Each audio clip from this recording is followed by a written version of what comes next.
So, is there any point in seeing episodes 3 and 4? Well, episode 3 is tricky, and I'm going to give it a very low grade because basically it's Hunt for Red October.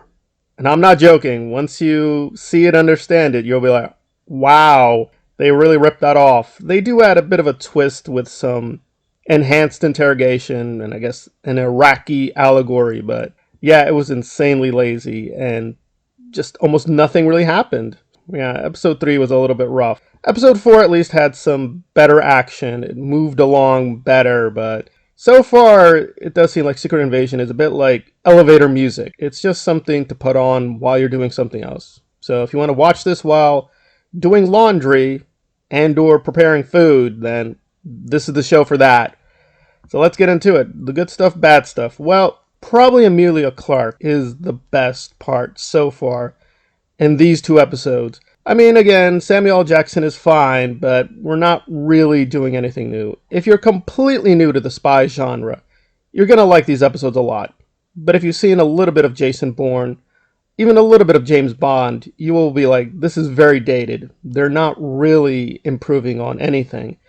And the strongest aspect is the visuals, and a lot of shots are very beautiful, but even there, they're getting a little lazy and repeating themselves. So it's a very, very mixed bag, especially episode 3. It was just boring, and the main problem here is Gravik, the main villain. He's very, very generic. He's like, I want to destroy the world. You're like, why do you want to destroy the world? I just do. I want to destroy. And he's just not very compelling. And without that, and we know the heroes where they're going to go. It's very predictable where they will end up, decisions they make. Even some of the twists were very, very predictable.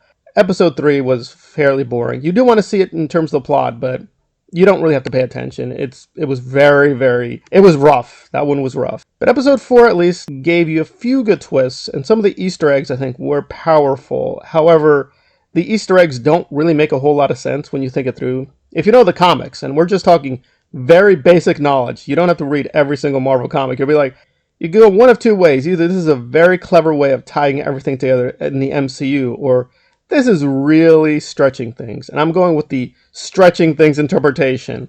And when you see the show, that's kind of a joke, and you'll get the joke. So the visual effects were a little wonky with episode 4, but the action scenes were solid. I think one of the revelations, because there's two major twists. One of the major twists, I'm like, it's fine. It's nothing special, but I guess some people really like it. I think it's a little iffy.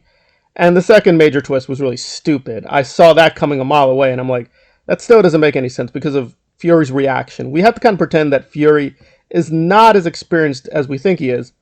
But that's contradicted because we constantly go back to these flashbacks. So, for whatever reason, he's just very slow this time.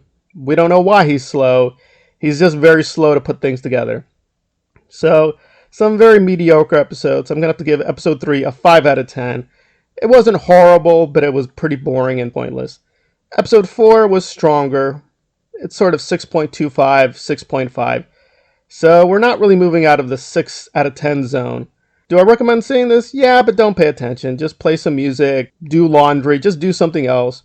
Tilt your head up to keep up with what's going on, but it does feel like this is really just Samuel L. Jackson's very lucrative working holiday. And it could be worse, but it really could be a lot better, and that's disappointing.